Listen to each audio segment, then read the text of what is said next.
friends, and welcome back to Booked with Juby. My name is Julie, and I love yapping and talking about books. Today, I'm wrapping up all the books that I read and listened to in April. And let me tell you, it was a wild mix of dystopian returns, romances, dark thrillers, and even a memoir from a Gilmore Girl. Let's get to it.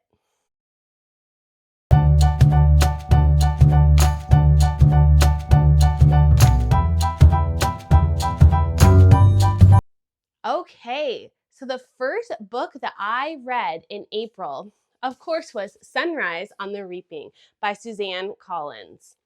Now this this book I knew was going to be a hard one for me. I was excited, but I knew I was going to be sad.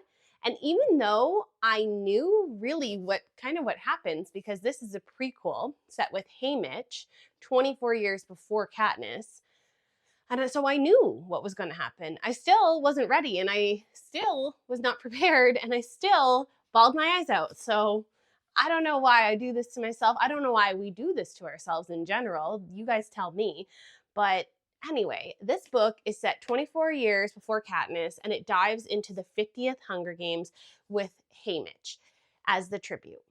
It's dark, it's political, filled with a kind of gritty world building Suzanne Collins does best. I loved being back in Panem, especially as a millennial, because this is what I grew up reading. This, Twilight, Harry Potter, just all those classics that us millennials, that's what got us into reading. So it was just fun being back in that world. Heartbreaking though, because I do know what's going to happen. And as they're picking the tributes, I'm already sad. Like the first couple chapters, I was already upset. This one actually took me a little bit longer to read because of that, because I had to keep putting it down a little bit because I was just, I was upset. This one felt a little bit heavier than the Ballad of Songbirds and Snake, which goes and tells the story of what Snow, but I don't know.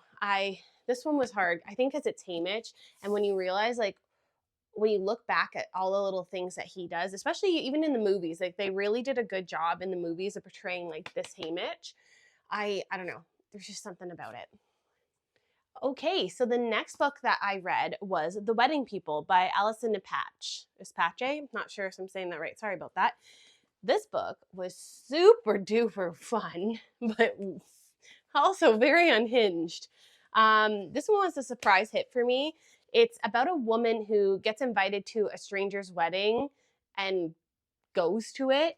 The reason for her being there, I won't ruin it and tell you that, but there's like a reason for her being at this hotel where the wedding is, and it's very unhinged. Like I was just right away I go, what? I actually was like, oh my gosh, like what is happening? It's a very quirky book. It's very emotional. The characters go through a lot of growth. There's a couple characters I just despised, and even at the end, I still didn't like them, and I was upset about any redemption they may or may not made. This book is actually about grief, but it kind of gives rom-com vibes, which is, it's a very weird setup, but it works. This one, honestly, just, you gotta read it. You gotta read it. I gave it a good 4.5 stars, I think. Like this one, just read it. But trigger warning going in. Like it does deal with grief, and it deals with some pretty heavy issues. All right, so the next book that I read was Still Beating by Jennifer Hartmann.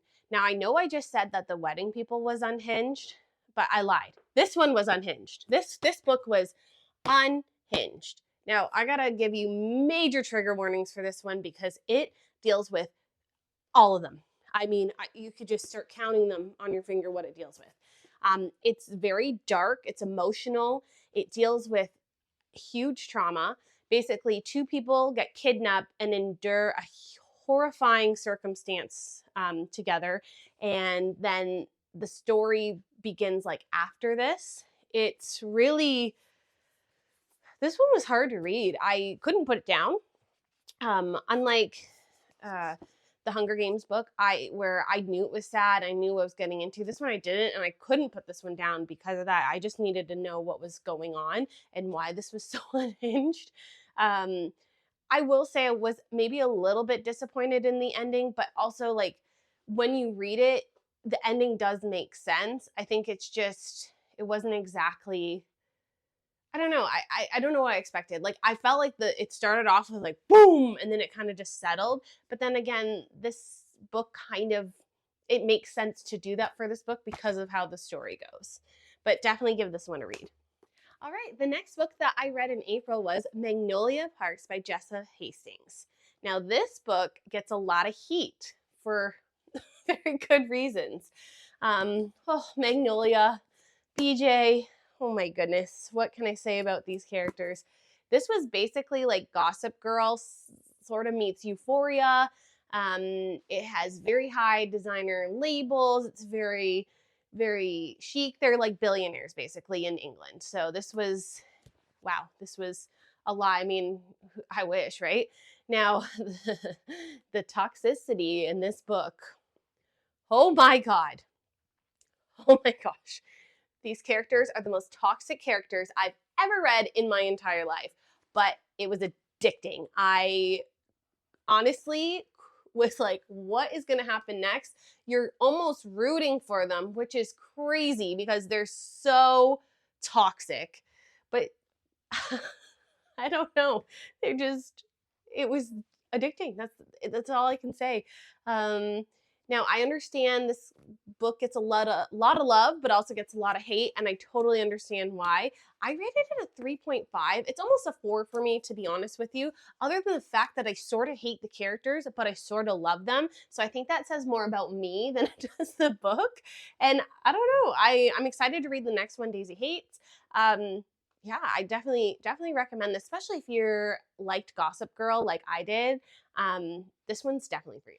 Okay, this one is the last physical book that I read this month, and it's called Lying in the Wait by Liz Nugent. Now, if you've listened to or watched any of my other videos, you know that I read Strange Sally Diamond by Liz Nugent. And I still, every single week, think about that book multiple times because it was the craziest, weirdest book I ever read in my life. This woman, like, what goes on in your brain, ma'am? Like, how are you coming up with this crazy stuff? Now, this one messed with my head a little bit more in a different way. It opens up with murder and then spirals into like a slow burn psychological thriller.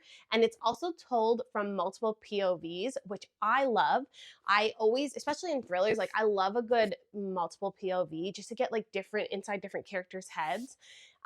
This one's not fast paced, but she really develops the characters. So you want to read it. It was very interesting. Like it was definitely a slow burn, but every single character, morally gray is a good way to put it. And then the ending, oh my gosh, I'm still haunted. Not as haunted as I was from Strange Sally Diamond, but this one was great. And I know she wrote this one before that. So honestly, so far, every Liz Nugent book I've read, I've loved. I, again, don't know what that says about me because, ma'am, how are you writing like this? Like, what's going on in that head? But I love it, so keep doing it. Okay, let's talk audiobooks that I listened to in April. There were 4 in total, and let's get to the first one, which was Beautiful Ugly by Alice Feeney. This was the latest Alice Feeney novel, and it's like classic Feeney, twisty, dark, spooky a little bit. This one involves a husband and wife. The wife goes missing. The husband is a writer. He ends up going to this island because his publisher sends him there so that he can get some writing done a year after the disappearance of his wife. It's twisty. The whole island is the population of like 25 people. It's creepy. It's really just, again, classic Feeney. And if you've listened to or watched any of my other videos, you know I am an Alice Feeney fan. I've only ever listened to her books. I will say this one, I don't know if it's because I've listened to a lot of Alice Feeney recently, so it was like very classic, like how her books are set up. So I maybe was like a little bored in this one compared to some of the other ones I've listened to, but I still really liked it. Gave it a 4 stars. I think I just am a little Alice Feeney'd out. I think I need to listen to some other stuff to break it up before I pick up another one of hers. But honestly, this one was good. I liked it a lot. The next audiobook I listened to was a memoir, and it was The Third Gilmore Girl by Kelly Bishop. I just happen to be rewatching Gilmore Girls right now. It's just like my comfort show at the moment. But let me tell you, this memoir was such a cozy, interesting story. I did not know a lot about the Emily Gilmore, aka Kelly Bishop. I did not realize that she was a ballet dancer, that she was on Broadway, she was in Dirty Dancing. She had quite an interesting life, and this one was really like, I really, really enjoyed listening to it. She also narrates it, which I love a memoir or an autobiography where the author actually narrates it, because you can just get it feels like you're almost talking to them, and you really get to know them as a person and how they would say it, how they would talk. Because sometimes when you're reading it through your lens, your point of view, you're kind of missing like the joke or the sadness or whatever the emotion is, because it's not being brought to life by them. So this one was really, really good. Highly recommend. The next audiobook that I listened to was Tomorrow and Tomorrow and Tomorrow by Gabrielle Zevin. Wow. Wow. I did not know what to expect going into this one. All I knew is that it was about video games, which I like video games. I'm not the biggest gamer in the world, but I enjoy them. But wow, what an interesting story. It basically follows a few different characters, but there's basically 2 main ones, and they've been friends since they were little kids. And the whole story is about love and friendship and video games, and basically the weight of creativity, and how their lives develop because of this connection over video games from when they were small children up until they're adults. And this book is a long one, but it's also chronicling their whole lives. So it makes sense, because they talk about, like, it starts when they're very young and it goes all the way until they're a lot older and they've grown up and done a lot of things. So there's just a lot of story. There's a lot of stuff that happens. It's the highs and lows of life. I thoroughly enjoyed this book. It was really, really a great listen, and I would recommend listening to this one. I don't know if I would have liked this one as much reading. I think the narration gave it more character. There's also parts of the book that like kind of take you into a video game a little bit, and that was like an interesting part to listen to. At first I was like, wait, did the book change? No. And then I kind of understood what was happening and why the author did that. Honestly, excellent book. I highly recommend this one. The last audiobook I listened to this month was Listen to the Lie by Amy Tintera. Wow, this one is true crime meets fiction, and oh my gosh, I loved it. This one is a must listen.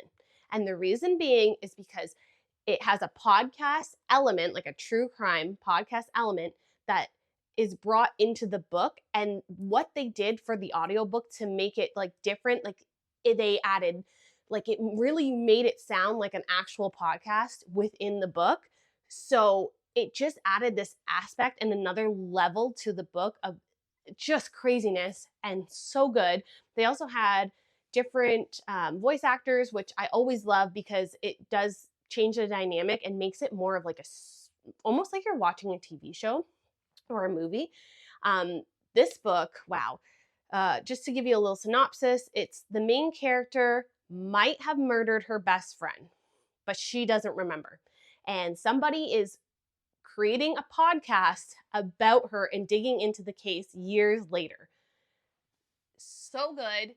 This is probably one of my favorite audiobooks I've ever listened to. It's definitely in my top 5, might even be my top 3. Like, I loved every second of this one. So if you're deciding between reading or listening to this one, listen to it.